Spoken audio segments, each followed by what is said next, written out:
In this video, what I want to cover is textile markers. What they are is a water-based permanent ink that helps you repair some of your common everyday tension issues that you may see on your machine. If you notice right now, I'm sewing the word Gunold. At the very top of the letter O, you can see how it turned completely white. I'm sure you've seen this on your machine before and you're wondering why. Something happened tension-wise that allowed all the bobbin to be pulled completely to the top. Keep in mind that tension is a tug-of-war between the top thread and the bottom.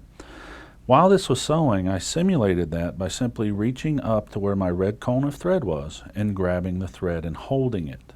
Not long enough to where it was going to break or stop the machine, and then let go, and then when it went back to normal. So sometimes you'll see that on your equipment and the thread cone had gotten caught because it was placed improperly on the machine. You left the bottom of the cone holder open, something of that nature that causes the thread to completely stop being pulled through, and then all the white bobbin thread gets pulled to the top because the top tension became so much tighter than the bottom.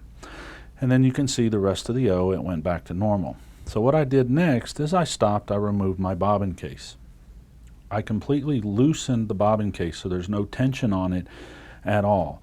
And if you notice, when I started sewing the letter L now, you're seeing that we're actually having white thread pull to the bottom. So in this case, the bobbin is way too loose. This is the most common in the industry, as that bobbin case is your highest maintenance item. A piece of lint, fuzz gets under the tension spring, it's not cleaned, it's not maintained. This is the issues that you will see.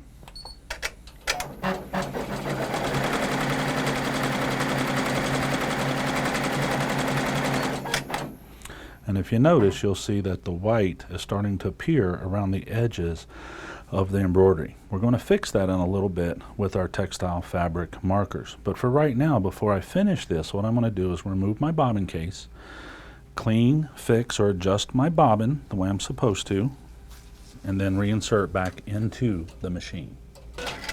And then from there, we're going to go over to our table so we can see how we can repair issues like this. So if we flip this over and look on the back, you can see a little better.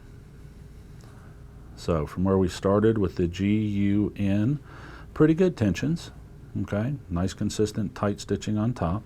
Top of the O, there's where I held the top thread, and of course it pulled all the thread to the top completely. And then on that letter L, you can see the bobbin in that case was just too loose and was completely covering the back. I stopped it, corrected my tension on my bobbin, and then went back to good production of sewing. So a little trick to fix something like this in the industry, what we use is the textile markers. They are a permanent ink, they're water-based, okay, they're pigment dyed, so they're safe, okay. They come in a variety of colors. You can order 2 sizes. They also have this available in black, because a lot of times this is where you have your issues around your detailed outlines and stuff on logos, and black just seems to be the most common color 50% of the time, so you can order in a pack of 6 in the black. When you're doing your textile markers, what you want to do is start with a lighter color than what you're actually going to do, because remember, it's a pigment ink. So for example, here in the red, I would actually probably start with an orange or a little bit lighter shade of color, just to make sure I'm not getting too dark. These are double-sided tips. You've got one that is round, and you have one that is a very sharp point, so it's a little more detailed. You do have to be careful to make sure we're not coloring the garment itself, and then you're just literally touching to start seeing how it would dye your embroidery thread. So again, the orange is a little too light, but a lot of times I just like to start with a little bit lighter shade of color. So there I would take my red for my red marker, and you got to be extremely careful because we do not want to color the shirt, just the thread. Most of the time when you see it's completely white like that, you just got to be really careful. Most of the time this is the most common, is like on the letter L that you see. And then you're just touching it up ever so slightly to fill it in, and that could still pass for acceptable embroidery. What I like to refer to these as in the industry is liquid thread. And unless you tell a customer that you did that, they would never know, as it will never wash out and always remain the way that you left it.